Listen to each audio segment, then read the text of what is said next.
game time. Today's game is going to be Guess the Tyranny. So I'm going to read out a few quotes and you're going to guess where they've come from. I'll give you the answers to all of them at the end. Are you ready? And if the professional Jew is to be separated from the average black man, it is mainly a quantitative difference. The proportion of black men must be reduced and maintained at approximately 10% of the human race.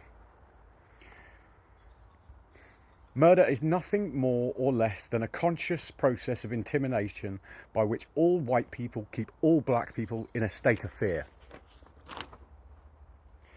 In order to raise children with equality, we must take them away from their families and community and raise them. If life is to survive on this planet, there must be a decontamination of the earth.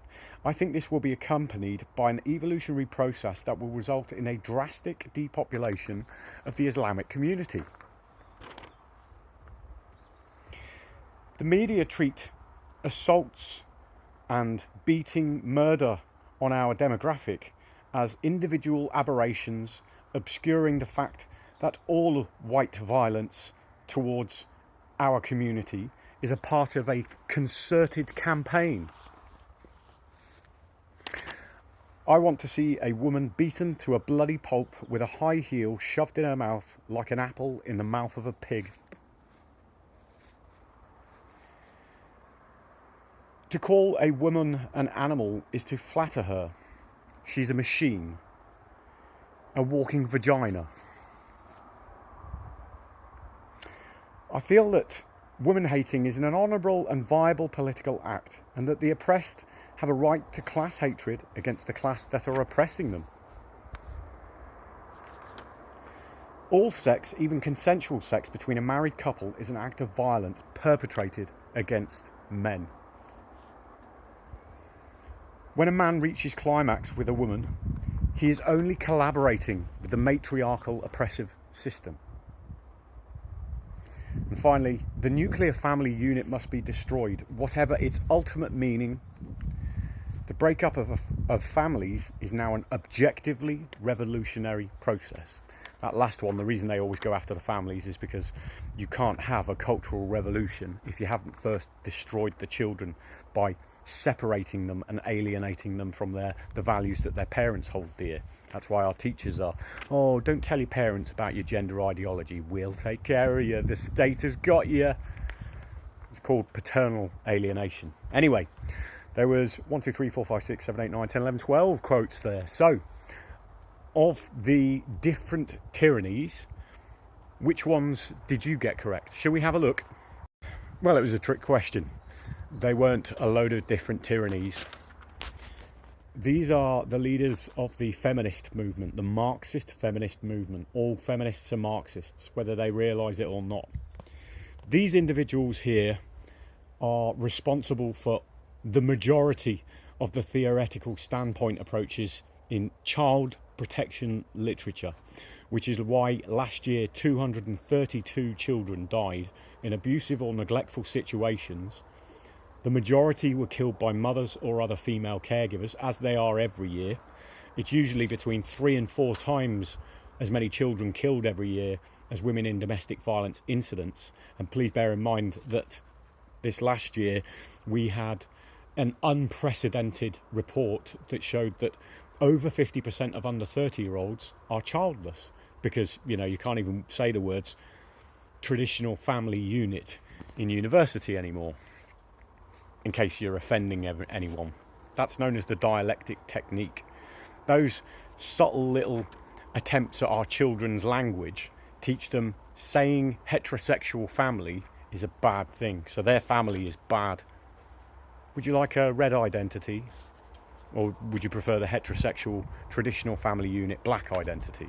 The red identity, you just have to admit you're gay and we'll love you and nobody will hate you. That's what's going on in these schools. All of that nonsense that I just read out that you can see behind me, this is at the core of the vast majority of child protection research and literature. They decided that the only way to safeguard women and children from the bastards that are the white cis men of the world back in the 20s, 30s, 40s, 50s, long before the 60s, believe it or not, they decided the way to end systemic racism, and you can read this in the critical race theory literature as well, the way to end critical race theory, systemic racism, is to bring about a Marxist socialist cultural revolution. The same is true for systemic misogyny.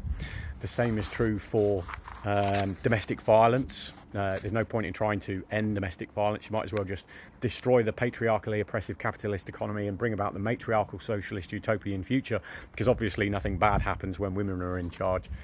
Queens, I believe, is the paper, if anyone wants to have a look at, that proves that in actual fact female rulers go to war much more often than their male counterparts, especially when they're single for some reason. Anyway, these people have been saying, we're going to destroy your families in all of the research, all of the literature, all of the child protection policies, all of the police domestic violence literature. That's why you are not allowed to work on reunification with a family that's experienced domestic violence, even though the overwhelming majority of domestic violence is little more than name calling. These feminists argued, yes, but what if one of them dies? In the millions every year affected by this issue, what if one of them dies? Therefore, nobody should have the help. We should work to something that's known as the separation model in 100% of cases. Then they started arguing that in actual fact, farting in the same room or farting in a lift with a woman that you don't know is a microaggression, a patriarchal microaggression, and you are somehow asserting your dominance by flatulating in front of your partner or somebody in the lift. That is domestic violence. So what they've done is they've pathologized and criminalized normal human behavior. They've insisted that the second you have a row with your missus, you have to separate, because that's domestic violence. They've destroyed our families. They've destroyed our children. Hundreds of men, women and children die every year that could have been helped a long time ago if we weren't relying on Karl Marx's patriarchal oppression theory as the root cause of all problems in the world. Every year, that number of children increases by between 7 to 12. I've been watching it since 2013. It was 171 that year. Nobody gives a shit. These children are dying, and you watch how many women come into this feed and go, oh my God, that's so not true. Men are so much more dangerous to children. It's not true. The feminists have been lying all of these years. They are Marxists. And Hitler used exactly these techniques. First, you need a dominating discourse that needs to be popularized. So he came up with the Jewish people are disease carriers, they're vermin. That was his dominating discourse. And every time there was an outbreak of, say, diphtheria or something, he'd go to the Chancellor's ear, it's the Jews again. And he'd go, oh, we should probably write some policy or legislation. That's what they're doing for white cis men. It's what they're doing for men in general. They just want black men and Asian men to think that they're safe. Oh, it's just the white ones we're going after. Like, fuck it is. Now it might be. Once you've sorted out the white men, it will be the other men. I guarantee you.